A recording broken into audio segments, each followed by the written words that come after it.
Bismillahirrahmanirrahim. Assalamualaikum warahmatullahi wabarakatuh. Alhamdulillahi rabbil alamin wa usalli wa usallim ala nabiyyina wa habibina Muhammadin wa ala alihi wa sahbihi ajma'in, amma ba'du. Kaum muslimin dan muslimat, para pembelajar bahasa Arab rahimani wa rahimakumullahu taala. Pada pertemuan kali ini kita akan mempelajari isim mansub yang ke-8 dan yang ke-9, yaitu mustasna dan khobar kana. Mustasna dan khobar kana. Namun seperti biasa, sebelum kita masuki isim mansub yang ke-8 dan yang ke-9, kita akan mengulang isim mansub yang telah kita pelajari pada pertemuan yang lalu. Yang pertama adalah maf'ul bih. Apa itu maf'ul bih? Korban. Maf'ul bih adalah korban. Contohnya, kataba Muhammadun ad-darsa. Muhammad menulis pelajarannya. Mana korbannya? Ad-dars, pelajaran. Disebut maf'ul bih, dia nasab. Yang kedua, maf'ul li ajli. Apa itu maf'ul li ajli? Maf'ul li ajli adalah sebab. Sebab kenapa melakukan pekerjaan tersebut. Contohnya, dhahabtu ilal ma'had. Saya pergi ke pesantren. Apa sebabnya? Ta'alluman, untuk belajar. Nah, ta'alluman di sini, untuk belajar di sini disebut dengan maf'ul li ajli. Yang ketiga adalah maf'ul fih. Maf'ul fih. Apa itu maf'ul fih? Maf'ul fih adalah kata keterangan tempat atau kata keterangan waktu. Contohnya, kumtu, saya berdiri di mana? Amamatul lab, di depan para santri. Nah, amama di depan di sini kata keterangan tempat disebut dengan maf'ul fih. Yang keempat adalah maf'ul mutlak. Maf'ul mutlak adalah isim masdar yang jatuh setelah kata kerjanya, setelah fiilnya. Contohnya, akal tu, saya makan, aklan. Aklan. Aklan ini adalah maf'ul mutlak. Fungsinya adalah untuk menguatkan. Dhahabtu dhihaban. Roja'tu ruju'an. Nadhartu nadron. Darabtu dorban. Nah, dorban, nadron, ruju'an ini disebut dengan maf'ul mutlak. Di antara fungsinya adalah untuk menguatkan. Yang kelima adalah maf'ul ma'ah.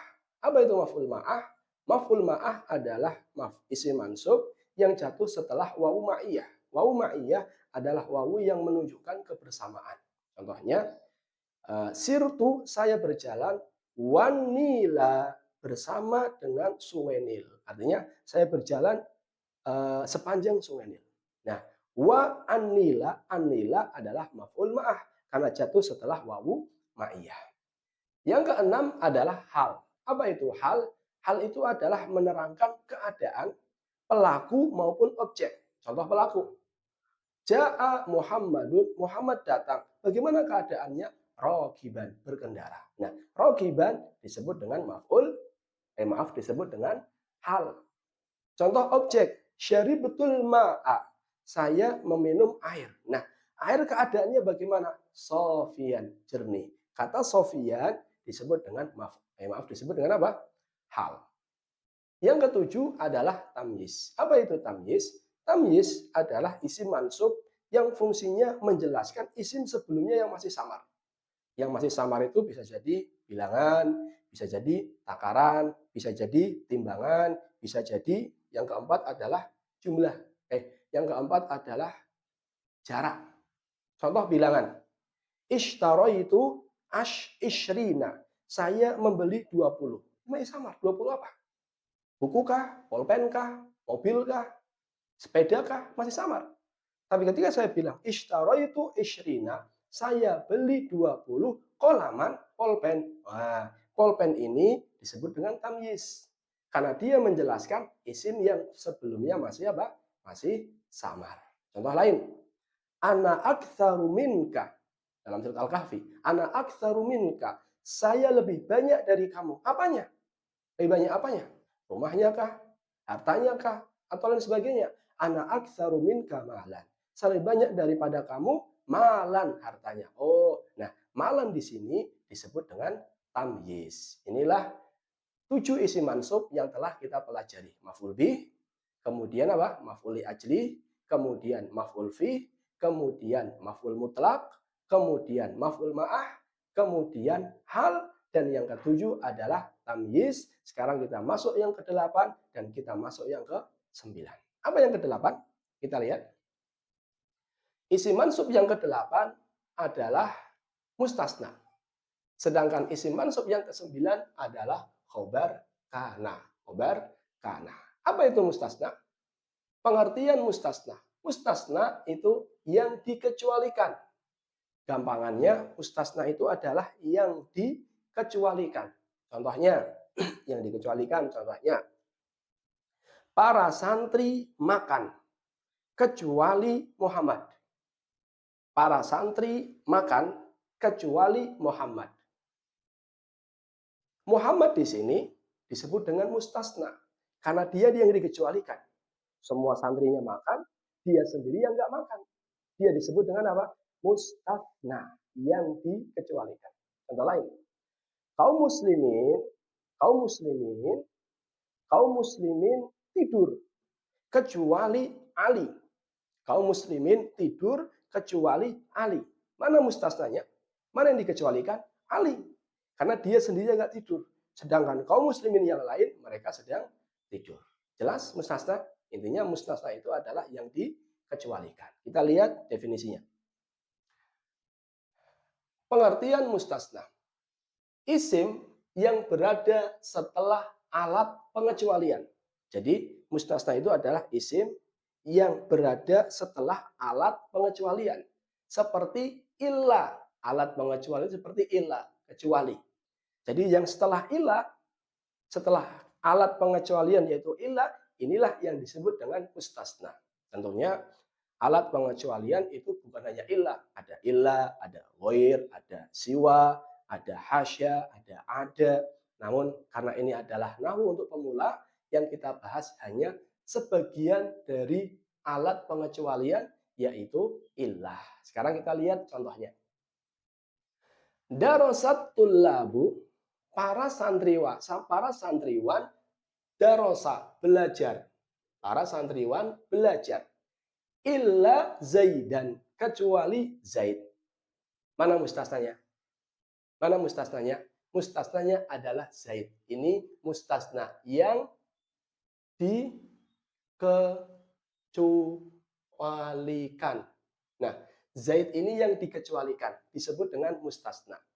Para santri belajar kecuali Zaid.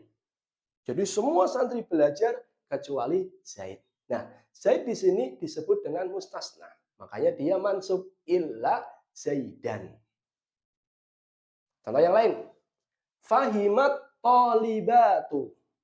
Saat ini kok darosa, ini kok ada fahimat, ada taknya, karena setelahnya perempuan. Musan ke musanna, apa? Mu'anas. Makanya pakai tak taknis. Fahimat tolibatu. Para santriwati faham.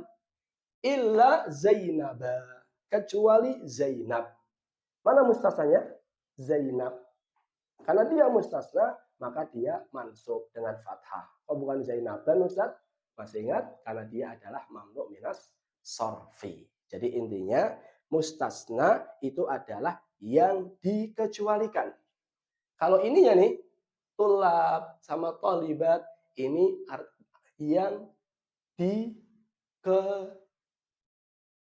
yang dikecualikan darinya. Jadi kalau ini namanya mustasna yang dikecualikan, kalau ini mustasna min yang dikecualikan darinya. Bahasa Arabnya mustasna minhu. Saya ulangi.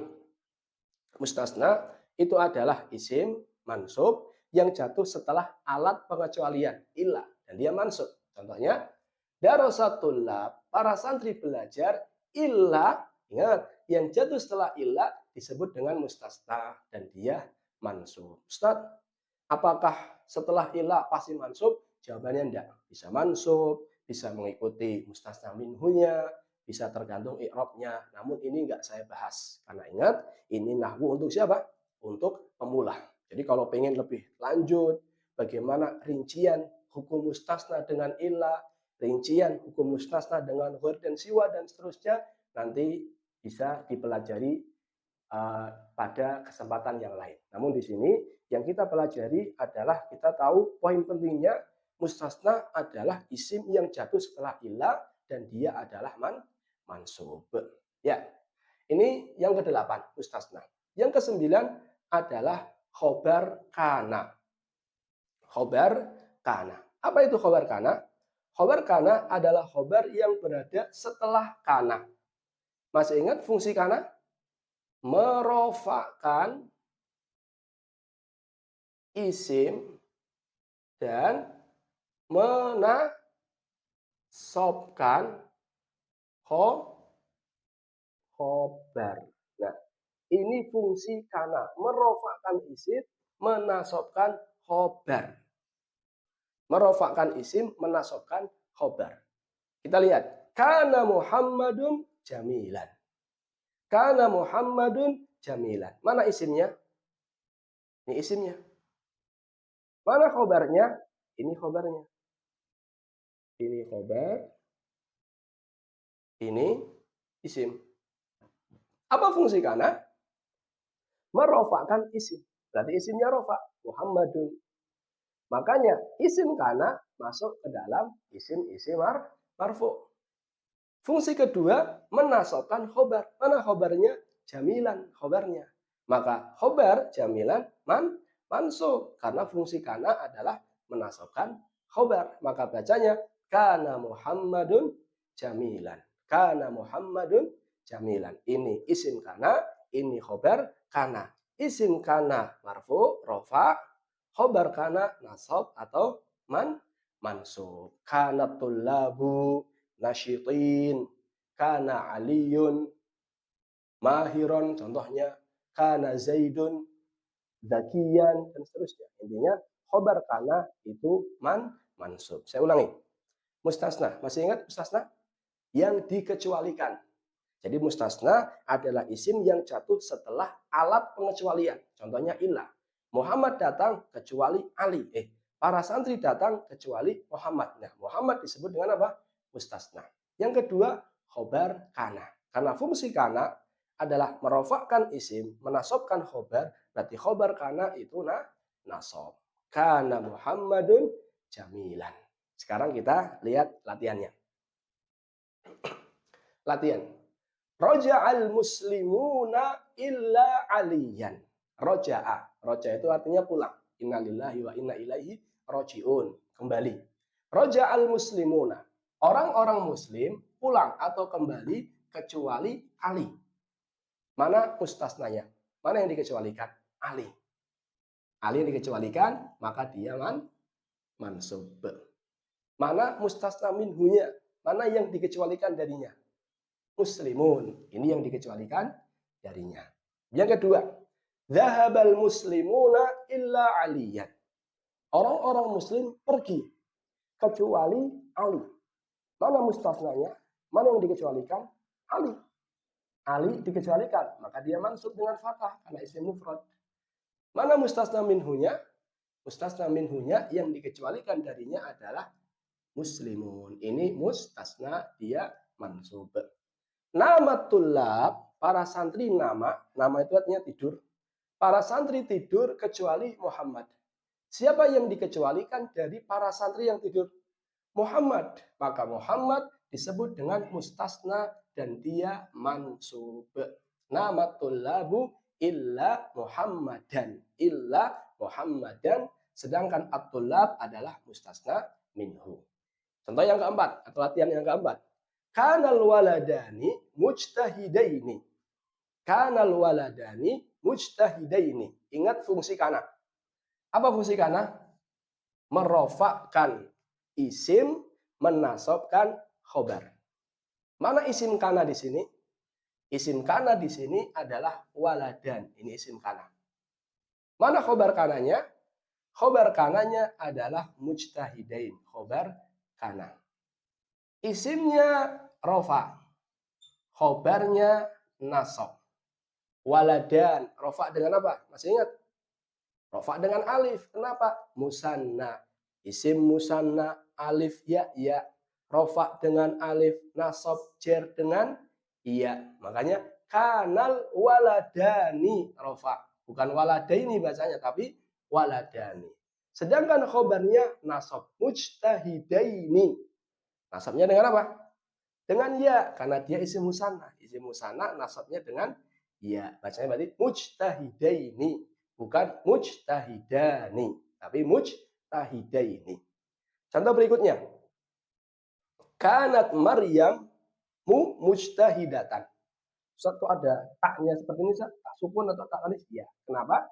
Karena Maryam mu'anas. Makanya pakainya kanat. Kanat Maryamu mujtahidatan. Mana isim kanatnya? Isim kanatnya adalah Maryam. Mana khobar kanatnya? Khobar kanatnya adalah mujtahidatan. Isim kanat hukumnya apa? Rofa. Khobar kanat hukumnya nasab. Karena dia rofa, bacanya kanat Maryamu. Kanat Maryamu. Khobarnya nasab mujtahidatan. Mujtahidatan. Ini beberapa contoh dari pembahasan mustasna dan pembahasan khobar kana. Saya ulangi, mustasna itu apa? Yang dikecualikan.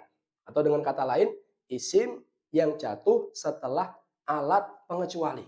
Yang jatuh setelah illa. Ja'atul labu illa Muhammadan. Muhammadan disebut dengan mustasna dan dia mansub. Yang kedua, khobar kana. Khobar kana nasab. Karena fungsi kana merofakkan isim, menasobkan khobar. Contohnya, kana Muhammadun jamilan. Nah, jamilan khobar kana, maka dia nasab jamilan. Wallahu ta'ala alam bisawab. Barangkali hanya ini yang bisa saya sampaikan. Semoga bermanfaat.